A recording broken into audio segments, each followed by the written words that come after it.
Yang boleh itu adalah Bom berhutang sama saya, lalu dia tak bayar ke saya hutang itu. At the end of the day, Mbak Dewinta curhat ke saya. Ustazah, Bom minjam uang. Nah, kalau udah ada yang curhat, baru kita boleh sampaikan. Saran aku jangan. Soalnya aku pernah dia hutang sama aku, lalu kemudian dia nggak aku bayar. Dia nggak bayar. Itu bisa. Jadi boleh menyampaikan aib orang yang berhutang, tapi kalau ada yang ngomong ke kita. Kalau nggak ada yang ngomong, nggak bisa kita sampaikan gitu aja. Emang siapa kita menjelek-jelekan orang? Karena belum tentu dia seperti itu ke semua orang. Paham ya? Jadi tahu ya kapan saat harus menyebutkan kesalahan orang, kapan harus tidak ya. Ustazah, ngibahin Bom. Oke, iya, oke ya. Anak saya sholat subuhnya kalau baca doa kunut dibantu bacanya. Gimana hukumnya?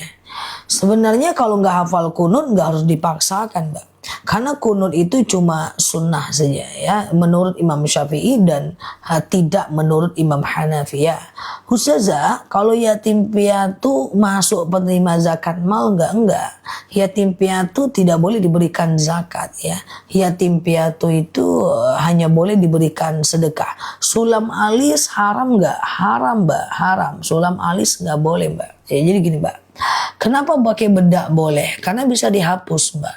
Kenapa pakai lipstik boleh? Karena bisa dihapus. Kenapa pakai pensil alis boleh? Karena bisa dihapus. Kenapa sulam alis, sulam bibir, tanam benang, behel kalau alasannya cuma cantik? Enggak boleh. Karena itu merubah takdir yang telah Allah berikan kepada kita dan berubahnya dalam jangka waktu lama. Oke. Ustazah, hukum MLM. Kalau MLM itu mendapatkan untung dari selisih harga boleh.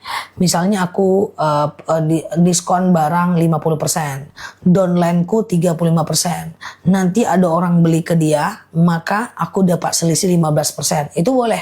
Itu namanya komisi atau ujroh.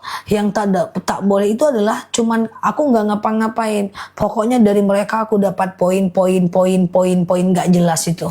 Maka dengan mereka poin-poin, maka aku dapat itu yang nggak boleh. Jadi pakai poin-poin nggak boleh. Tapi kalau selisih harga MLM nggak masalah ya. Ustazah, oke.